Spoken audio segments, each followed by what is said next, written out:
Olá, meu nome é Isabelle Sarmento e meu projeto de monitoria tem o título Jogo de Cartas como Recurso para o Ensino de Pteridófitas. As pteridófitas são plantas criptogâmicas, ou seja, elas não possuem sementes, flores ou frutos. Elas possuem raízes, caules e folhas verdadeiras, graças à novidade evolutiva da presença de vasos condutores.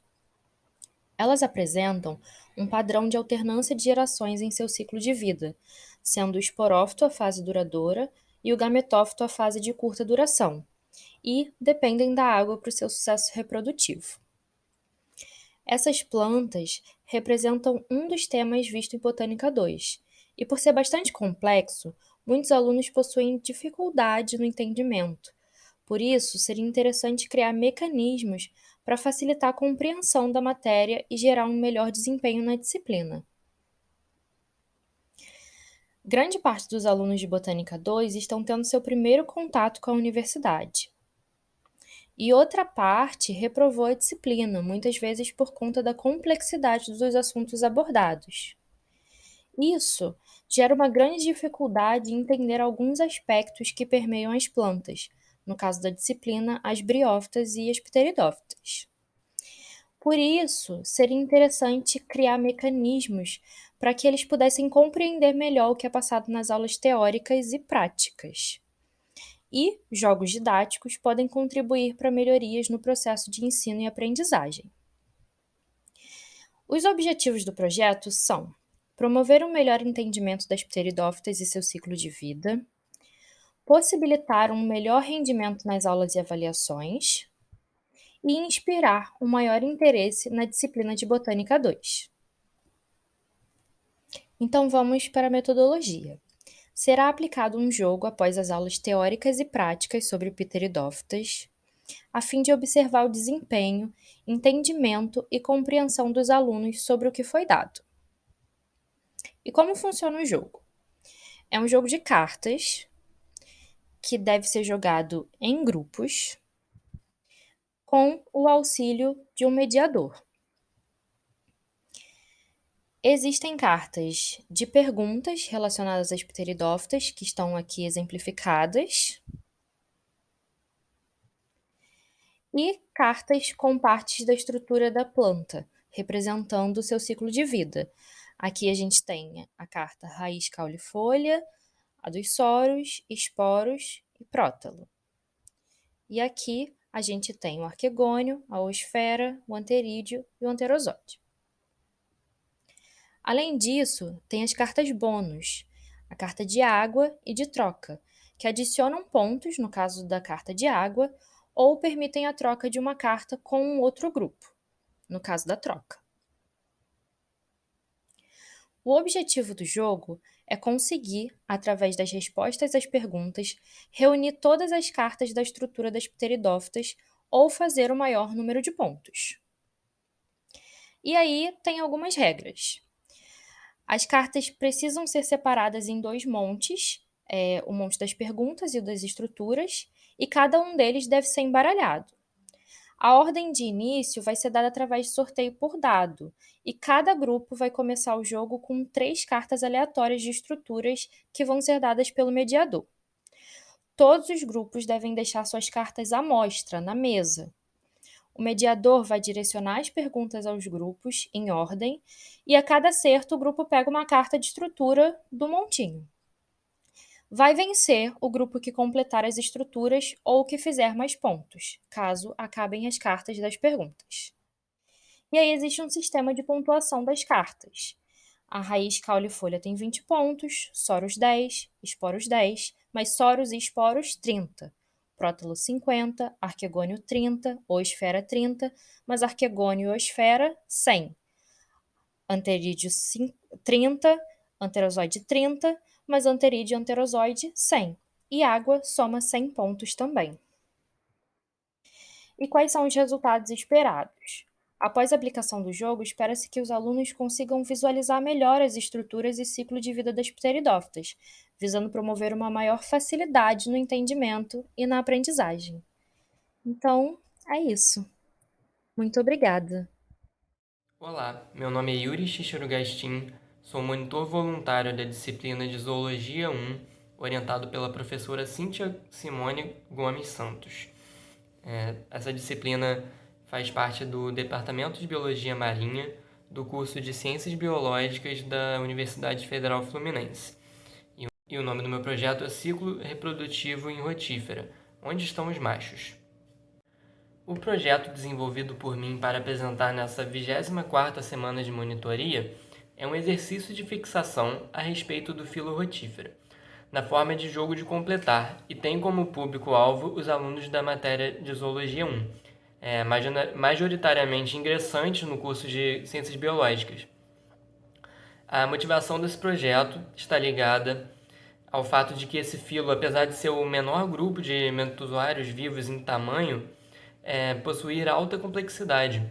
O fato de serem microscópicos pode causar certa confusão a respeito da complexidade dos seres, principalmente entre ingressantes que talvez não estejam familiarizados com alguns conceitos básicos de zoologia, portanto, e de biologia em geral, né? Portanto, o objetivo do projeto é, além de desmistificar essa questão, fixar um conteúdo importante da matéria e interessante no geral, mas, especificamente falando, fixar os conteúdos a respeito do ciclo de vida do complexo, né, da subclasse Monogononta, do filo retífera. A metodologia usada será um jogo de completar desenvolvido à mão com auxílio de lápis e hidrocores. O jogo será utilizado ao final da aula prática de rotífera para não precisar interromper o conteúdo no meio. O jogo deverá ser revezado ou então replicado para que mais alunos possam jogá-lo simultaneamente. Os cards utilizados para completar estarão dentro de um envelope e devem ser posicionados em cima dos pontos de interrogação desenhados ao longo da representação do ciclo de vida desses seres. Vale ressaltar também que há anotações no canto do jogo contendo informações importantes para que o jogo não se torne desinformativo, como, por exemplo, o fato de que os ciclos de verão e os ciclos de outono não ocorrerem necessariamente nessas estações do ano. Agora vamos para a realização do jogo. Os cards utilizados no jogo serão retirados desse envelope e o jogo, para ser completado de maneira satisfatória, deve seguir esses rigores. A fêmea amítica produz por mitose ovócitos 2N, ou seja, ovócitos diploides, que se reproduzem por partenogênese e em outras fêmeas amíticas. Esse é o ciclo de verão.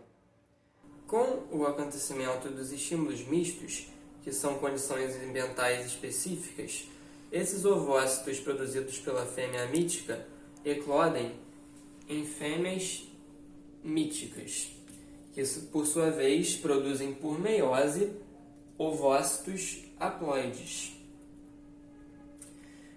Esses ovócitos haploides reproduzem-se por partenogênese e tornam-se machos haploides. E aí os machos. Esses machos produzem espermatozoides haploides também, que irão fecundar os ovócitos haploides da fêmea mítica, portanto, irão fazer a fecundação e irão produzir zigotos dormentes. Esses zigotos dormentes são resistentes aos estímulos mistos.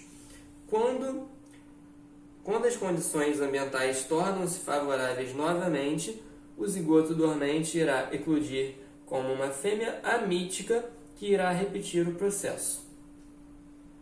Portanto, esse é o projeto de monitoria voluntária a qual eu participei, e esse jogo de completar será realizado com a turma desse semestre de Zoologia 1 do curso de Ciências Biológicas da Universidade Federal Fluminense.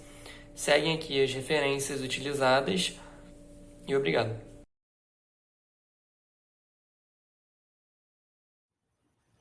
Olá pessoal, eu sou a Letícia. Eu vou falar um pouco sobre as experiências na monitoria em geografia da indústria e dos sistemas agroindustriais. Atualmente eu sou do 8º período de geografia E nesse semestre, né, de 2022.2, eu me voluntariei para ser monitora dessa disciplina. Eu entendo que a monitoria ela fomenta a formação integrada dos alunos nas atividades de ensino, pesquisa e extensão, e também serve como um instrumento para a melhoria do ensino, da qualidade de ensino da graduação, justamente por proporcionar que esses alunos sejam acompanhados durante toda a disciplina. A minha motivação para entrar na monitoria foi o interesse mesmo de construir, junto aos demais colegas, algumas reflexões críticas sobre o processo de industrialização do Brasil e as transformações dos nossos sistemas agroindustriais também. Como objetivo, nós temos acompanhar os alunos em seus processos de aprendizagem, auxiliá-los na compreensão da bibliografia sugerida e também elaborar junto à orientadora, no caso a Socorro, algumas atividades que possam verificar a aprendizagem da turma. Como metodologia, nós adotamos a revisão bibliográfica, com levantamento dos principais textos que poderiam ser inseridos na disciplina. Realizamos a aplicação de formulários para saber quais os melhores dias e horários que a monitoria poderia ser realizada. E, por fim, eu elaborei junto a Socorro um plano de aula e ministrei essa aula também. Aqui são os resultados do formulário. Como a gente pode perceber, nós tivemos uma baixa participação da turma e, infelizmente, isso foi recorrente, ainda está sendo recorrente, né, no decorrer da disciplina. Teve um empate entre 2 dias da semana e eu acabei optando pela segunda-feira por ser um dia de maior disponibilidade para mim também. Aqui foi o plano de aula que nós elaboramos. O tema da aula foi a terceira revolução industrial, em que a gente discutiu sobre a inserção e a expansão das tecnologias de informação na sociedade, as transformações do cotidiano, né, a partir dessas tecnologias, e discutimos mais em particular como essa revolução impactou o mundo do trabalho. Nessa imagem, na primeira imagem, eu coloquei a capa, né, de apresentação da aula expositiva e dialogada. Em seguida, é um frame do vídeo que nós passamos para os alunos. Esse vídeo foi dos entregadores antirracistas, que trataram sobre a uberização, né? Uma forma de tecnologia inserida no mundo do trabalho. E no vídeo, o Paulo Lima, que é um dos líderes, né, do movimento dos entregadores antifascistas aqui no Brasil, tratou um pouco de como a Uber e alguns outros aplicativos, como o iFood, cercaram o mercado de delivery e trouxeram junto com eles a precarização do trabalho. Ao final da aula, para verificar a aprendizagem, nós fizemos uma dinâmica que eu intitulei como sorteio geográfico. Dentro dessa caixinha que a gente vê na figura 7, tinha algumas questões que eu elaborei com base nos textos e nos vídeos, né, que foi passado para eles, algumas questõezinhas. E cada um tinha que sortear e tentar responder. O que não conseguisse passava para o colega até que todos conseguissem responder.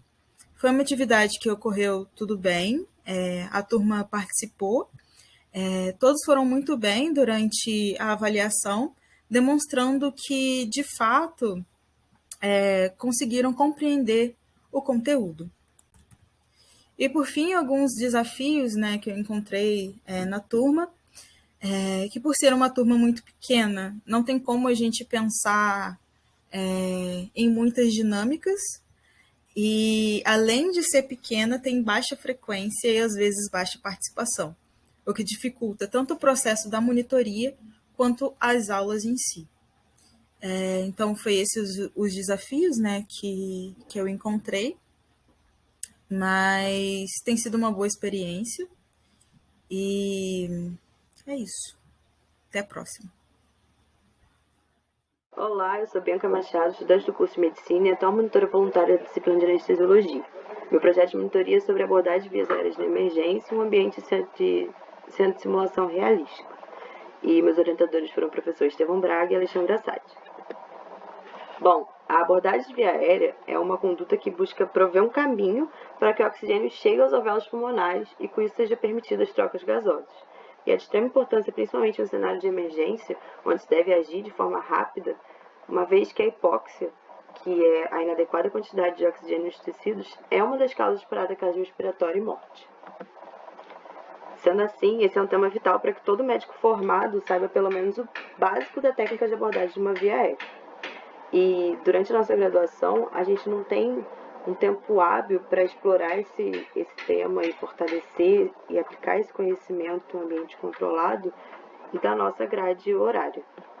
Então, o objetivo desse projeto é aprofundar, explorar e permitir que os alunos pratiquem no centro de simulação, que é um ambiente controlado. Então, o objetivo é simular situações de abordagem de via aérea na emergência, implementando práticas no centro de simulação realística, de forma que os alunos possam discernir quando uma via aérea deve ser abordada, quando há preditores que indiquem dificuldade, qual a melhor técnica para a situação e o que fazer para melhorar essa técnica, ou o que fazer em caso de falha da técnica. Os métodos de aplicação escolhidos foram apresentar uma aula teórica sobre o tema para ampliar o conhecimento dos alunos e, posteriormente, levar eles para o centro de simulação para uma parte prática.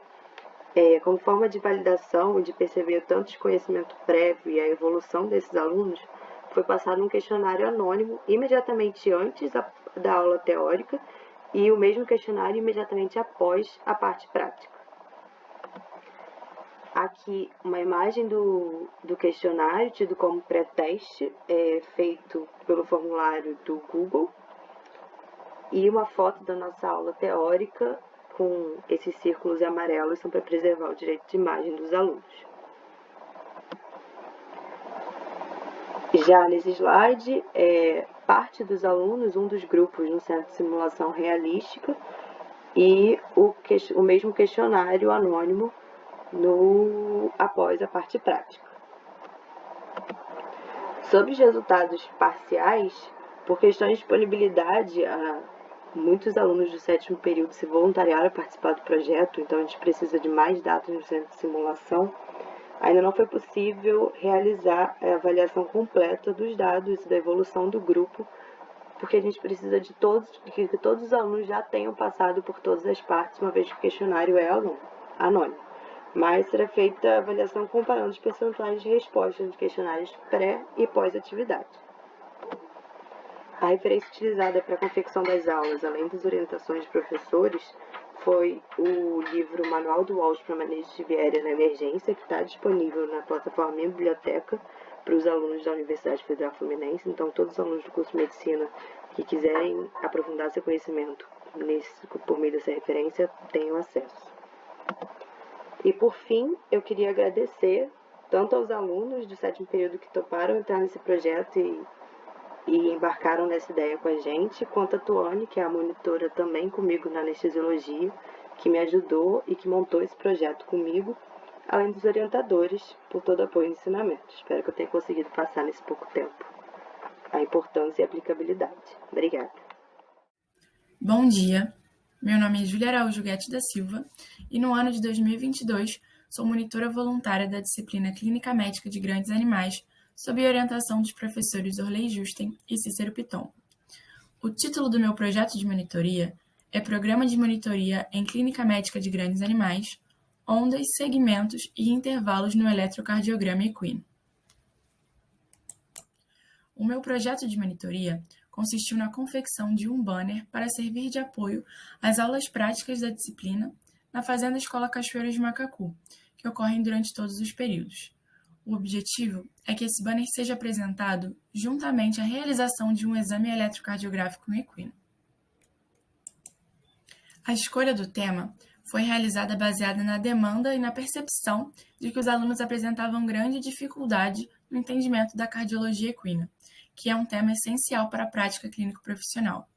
Dessa forma, Os nossos objetivos com o projeto são relembrar os principais conceitos da fisiologia cardiovascular, possibilitando dessa forma a interpretação de um eletrocardiograma básico e a identificação do ritmo regular sinusal na espécie equina. Para alcançarmos nossos objetivos, foi utilizada a ferramenta PowerPoint para a confecção do banner, que foi dividido em 2 partes. A primeira parte do banner resume a formação das principais ondas, segmentos e intervalos do traçado eletrocardiográfico na espécie equina, com base na propagação do impulso elétrico pelas estruturas que compõem o sistema de condução cardíaco. A segunda parte do banner consiste em resumir a formação do traçado eletrocardiográfico no papel milimetrado, as principais unidades de medida utilizadas para aferir a duração e a amplitude das ondas e as principais características do ritmo sinusal na espécie equina. O projeto será implementado nas aulas práticas da disciplina Clínica Médica de Grandes Animais, que ocorrerão nos meses de outubro e novembro de 2022. O banner será apresentado de forma conjunta à realização de um exame eletrocardiográfico em um equino na Fazenda Escola Cachoeira de Macacu. Dessa forma, buscamos alcançar nossos objetivos facilitando a explicação do traçado eletrocardiográfico, associando a prática à teoria. Além disso, o meu papel como monitora consistiu na participação das aulas práticas na disciplina no período de 2022.1, assim como a disponibilização de horários para retirada de dúvidas sobre a disciplina, não só no tangente da cardiologia equina, como nos outros temas que são abordados pelos professores durante as aulas teóricas. Essas foram as referências bibliográficas utilizadas no projeto e eu agradeço a atenção.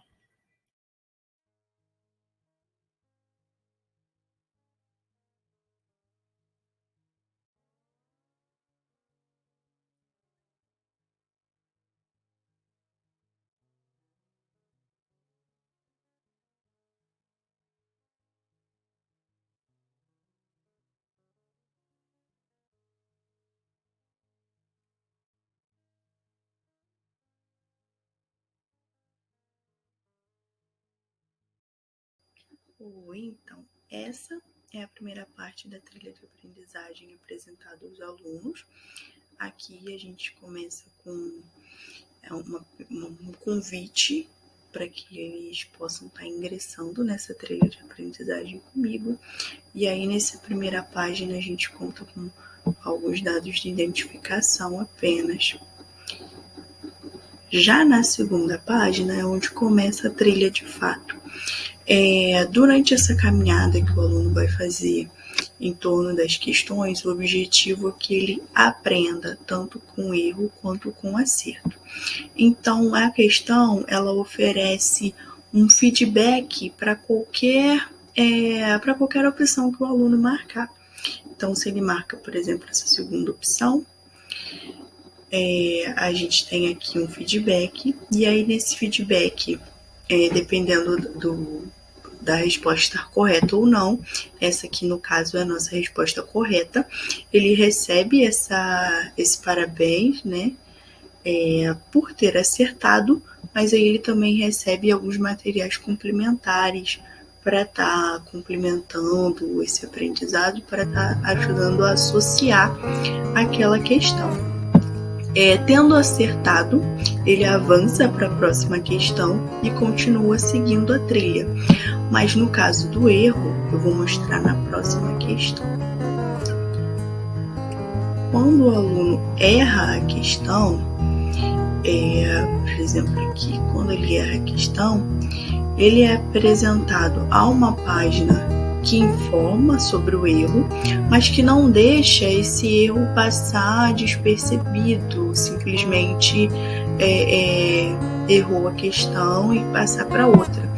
Essa página convida o aluno a revisar alguns materiais, algumas referências, e aí dentro dessa revisão ele entende o porquê de ter errado, e aí a trilha proporciona a opção dele estar fazendo novamente a mesma questão, né? Se ele teve a oportunidade de ler, de entender o material, ele ganha uma nova oportunidade de estar realizando a mesma questão. E aí, se for o caso dele errar novamente, ele ganha outra chance de rever o material, de tentar assimilar esse conteúdo e novamente realizar a questão. Ou seja, o aluno aqui ele só avança quando ele consegue alcançar, né, o gabarito da questão. E aí essa é a oportunidade em que ele avança na trilha. Então realmente é isso, é uma trilha de aprendizagem onde ele vai galgando esse conhecimento. Na opção de acerto, na página de acerto, eu também ofereço alguns materiais, os materiais que ele encontra na página de erro também, porque mesmo acertando, eu acho ideal que ele não perca a oportunidade de estar revisando esses conteúdos. Não são apresentados todos os materiais da página de erros, mas alguns materiais principais eu trago novamente para o aluno na página de acerto. E aí isso acontece com todas as questões. Eu apresento algumas questões extraídas de concurso, algumas questões de criação própria, para que ele possa estar respondendo e testando seus conhecimentos. E aí, novamente, a mesma ideia. Se ele acerta a questão, ele vai para uma página de erro, de acerto, e se ele erra a questão, ele vai para uma página de erro. Olha só, essa aqui é mais uma página de erro, e aí nessa página de erro é interessante que eu tento diversificar os materiais. Algumas páginas de erro oferecem artigos, outra eu trago trechos extraídos de livros, em algumas páginas eu também trago vídeos do YouTube que procuram ilustrar a temática que a gente abordou com as questões. E aí essa é a ideia inicial da trilha de aprendizagem, realmente fazer com que o aluno consiga percorrer esse caminho.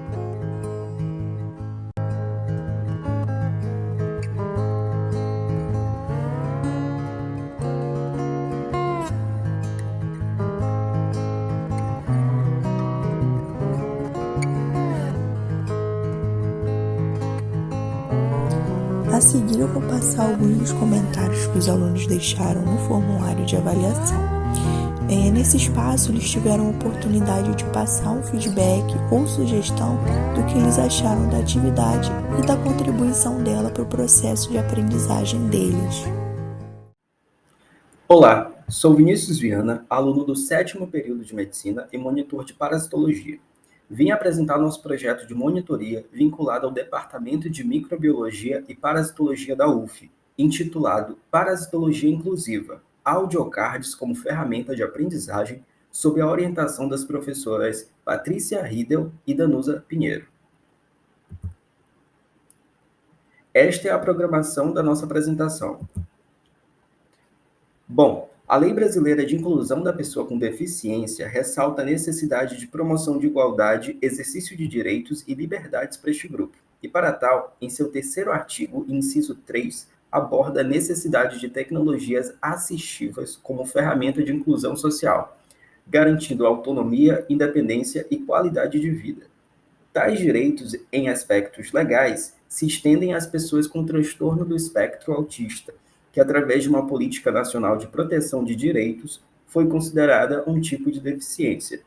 Já o TDAH, apesar de não ser considerado deficiência, mas sim disfunção, também possui amparo legal no que tange promoção de inclusão social, principalmente relacionada ao ensino e aprendizagem. Temos como objetivo geral do projeto promover a inclusão pedagógica de pessoas com deficiência visual ou baixa visão, além de pessoas com transtorno do espectro autista e transtorno do déficit de atenção, através da adaptação do aplicativo Anki como ferramenta de aprendizagem de parasitologia, e como objetivo específico a criação e disponibilização de audiocards no aplicativo Anki, abordando principais aumentos do filo Nematoda. O Anki é um aplicativo open source de flashcards mundialmente conhecido, usado por estudantes para aprimorar seus estudos em diversos contextos, escola, universidade, concurso, entre outros. Nele você faz seus próprios flashcards, ou baixa já prontos da internet. Pode ser acessado por vários meios, como smartphone, tablet e notebook, sendo todos vinculados a uma conta Gmail, sendo seus conteúdos automaticamente salvos nas nuvens. Os cards de estudos podem ser de variados tipos, por texto, imagem ou áudio, sendo este último o foco deste projeto. Os cards são apresentados ao usuário tendo em vista evitar a curva de esquecimento, sendo aqueles mais errados pelo usuário repetidos mais frequentemente. Na primeira imagem temos o menu do aplicativo, na segunda, a interface inicial, mostrando pastas com cards agrupados por assunto. O terceiro print mostra um card contendo uma pergunta e no quarto a sua resolução. Note que na parte inferior o usuário tem a opção de responder se foi fácil, difícil ou se errou. Foi montado um banco de questões sobre o filo Nematoda, que foi corrigido pelas orientadoras e implementado em pastas no Anki.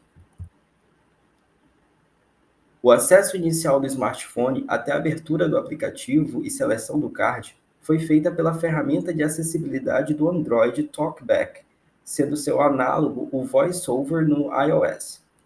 Já a leitura do card por áudio foi feita por uma extensão do Anki que usa a voz do Google Tradutor. Aqui é uma demonstração de utilização do aplicativo. Anki Pro. Navegar para cima, botão. Seção de estudo personalizado, na lista. Anki Pro. Sem marcador. Texto pergunta, por que o exame de gota espessa de sangue periférico não é viável para o diagnóstico da oncocercose? Tocar 2 vezes e mostrar resposta, botão. Resposta. As microfilarias do onchocerca volvulus não são encontradas em sangue periférico. 5D, fácil. 5D bom. 3D difícil. 10 minutos, novamente. 5D, fácil. Parabéns. Você terminou, por enquanto. Anki Pro. MEP 6 período, na lista. Concluindo, o aplicativo teve boa aplicabilidade e funcionalidade. Ele possui ferramentas intrínsecas do app que o torna adaptável aos diversos contextos de usos dos cards. Como limitações, destacam-se alguns erros de pronúncia da leitura digital e dificuldades no funcionamento concomitante do TalkBack do Android e da extensão do Anki de leitura de card. Essas foram nossas referências. Muito obrigado pela atenção. Meu nome é Bianca, sou monitora da disciplina de Nutrição Clínica Infantil ministrada pelas professoras Ana Lúcia e Célia, e o meu trabalho foi sobre nutrição e oncologia pediátrica. O câncer está muitas vezes relacionado com o aumento das necessidades energéticas e redução da ingestão, e isso pode levar à desnutrição, piorando o prognóstico e a qualidade de vida, ao retardo do crescimento e desenvolvimento e comprometimento na saúde óssea e transtornos alimentares. Esse tema ainda não era abordado na disciplina devido à carga horária reduzida, então a inserção dessa temática a partir da elaboração de um guia na forma de e-book trouxe essas peculiaridades do acompanhamento da conduta nutricional desses pacientes, que é super relevante. Como objetivo de aprendizagem, a gente buscou apontar as particularidades que tornam a criança mais vulnerável, esclarecer a importância do estado nutricional e acompanhamento nutricional em pacientes oncológicos pediátricos, discutir o conhecimento sobre os pontos de atenção na avaliação nutricional desses pacientes, apontar as interações e impactos de quimioterápicos com nutrientes e alimentos, capacitar o aluno para realizar o planejamento e conduta nutricional, e desenvolver uma rede de comunicação e interação com os alunos, além de analisar o desenvolvimento reflexivo, respectivo aprendizado e validar o conhecimento adquirido. Como recurso para a busca de referências e materiais, a gente usou as plataformas Cielo, PubMed e o site do Instituto Nacional do Câncer. Para a elaboração do e-book, a gente utilizou o Canva. Para disponibilizar os materiais para os alunos, foi usada a plataforma do Google Classroom. E para a sessão de dúvidas, a gente usou o Google Meet. E assim ficou a capa do nosso produto final, que é o e-book de Nutrição e Oncologia Pediátrica. Ficou com 33 páginas, então é um conteúdo bem enxuto, resumido, para eles terem primeiro contato, né? A gente colocou aí os principais tópicos dessa abordagem para eles poderem ter uma noção geral, e depois, no final, a gente colocou materiais extras para que eles pudessem ter um conteúdo mais aprofundado e continuar os estudos. Eu trouxe aqui algumas páginas para vocês verem como é que ficou o conteúdo do e-book, né? Então, aí uma página sobre desnutrição, outra sobre a nutrição do paciente oncológico. Essa é uma tabela aqui na terceira página sobre a interação medicamento-nutriente, para ficar bem fácil deles visualizarem e verem quais são. A gente também abordou a questão aqui da terapia antineoplásica, do transplante de células-tronco, e a gente disponibilizou, através de QR Codes, outros materiais para que eles pudessem aprofundar o conhecimento. A atividade consistiu em 3 etapas. A primeira, uma sala de aula invertida, em que os alunos receberam os materiais previamente, puderam consultar, ler. E no segundo momento, a gente fez uma sessão de tira-dúvidas. Foi um momento que a gente se reuniu numa chamada do Meet, a gente pôde conversar, debater e tirar as dúvidas dos alunos. E no último momento, foi feita uma avaliação da fixação do conteúdo através de um formulário no Google Forms. A gente realizou a atividade no semestre de 2022.1 e .2, que tiveram aí no total 54 alunos. Desses 54, 46 chegaram até a última etapa da atividade, né, dando aí uma adesão de 85% dos alunos. O formulário foi feito com 5 questões, cada uma valendo 2 pontos, e a maioria dos alunos acertou as 5, totalizando aí 10 pontos, como mostra. Além das questões teóricas, a gente também deixou um espaço para pesquisa de opinião, para saber o que eles acharam, né, do material que a gente disponibilizou e também da atividade como um todo. E eles avaliaram a atividade como ótima, né, 95,7%, e 2 alunos votaram a atividade e o material como bom. A gente também deixou um espaço livre para sugestões e comentários. Todos os alunos deixaram sugestões e comentários, a maioria positiva, elogiando o material, principalmente pela linguagem fácil e bem ilustrada, né, com bastante figura, imagem, e também eles elogiaram muito que a gente colocou no final os QR Codes para que eles pudessem ser direcionados a conteúdos mais específicos para aprofundar o conhecimento. Inserir o tema da oncologia pediátrica na disciplina através de um e-book possibilitou que os alunos tivessem contato com essa temática de forma leve e didática. E considerando a adesão e participação deles no formulário, nos comentários e também na chamada de vídeo, a gente considerou que a gente teve um bom aproveitamento da turma, atingindo os objetivos propostos. E essas foram minhas principais referências. Obrigada! Olá a todos, meu nome é Renata Palma Correia, sou monitora voluntária da disciplina de agricultura e hoje eu vou falar um pouquinho sobre o meu projeto de monitoria. Inicialmente, então, eu vou falar sobre minha atuação esse ano como monitora, iniciando como monitora bolsista em abril desse ano, até agosto, até o final de agosto, em que eu desisti da monitoria como bolsista e realizei um novo processo no departamento de zootecnia como monitora voluntária, em que comecei a atuar em setembro desse ano e vou atuar até dezembro desse ano. Com relação à minha motivação para ser monitora, seria o meu interesse nessa parte de organismos aquáticos, na parte da veterinária, tanto no setor de alimentos, como no setor de clínica, como na parte de conservação.